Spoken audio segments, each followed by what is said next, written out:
ये जो प्लेटफॉर्म बना है south east Asian regional research platform, ये माननीय प्रधानमंत्री जी ने जब कोविड के समय उन्होंने ये हमें निर्देश दिया था कि हम ये प्लेटफॉर्म बनाएं और सारे जो हमारे पड़ोसी मुल्क हैं, पड़ोसी कंट्रीज हैं, इनके साथ, सब देशों के साथ हम एक जॉइंट प्रोग्राम बनाएं अलग अलग बीमारियों के लिए, क्योंकि जो संक्रामक रोग होते हैं, इन्फेक्शियस डिजीज होते हैं, इनके कोई बॉर्डर नहीं होते हैं।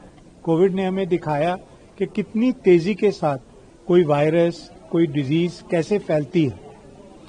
तो अगर हमें अपने को स्ट्रेंथन करना है, अगर हमें अगले पैंडेमिक्स के लिए तैयारी करनी है, तो ना सिर्फ अपने देश में बल्कि आसपास के देशों में भी हमें उस चीज को, रिसर्च को स्ट्रेंथन करना है।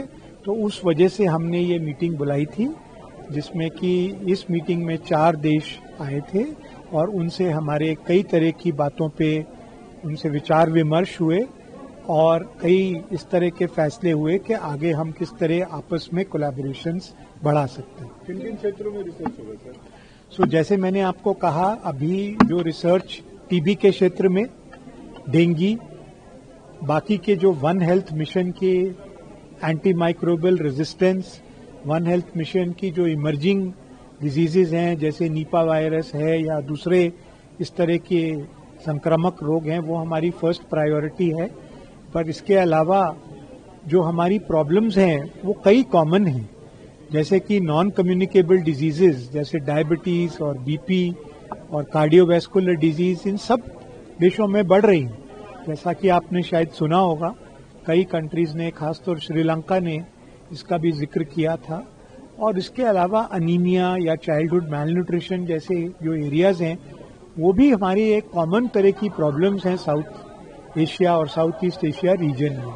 तो इन सब पे हम मिलके जॉइंट प्रोजेक्ट्स बनाएंगे। लेकिन एक और इम्पॉर्टेंट चीज है कि भारत के लीडरशिप के लिए हेल्थ रिसर्च में ये भी महत्वपूर्ण है कि हम इन कंट्रीज का कैपेसिटी बिल्डिंग और स्ट्रेंथनिंग रिसर्च में कर पाएं।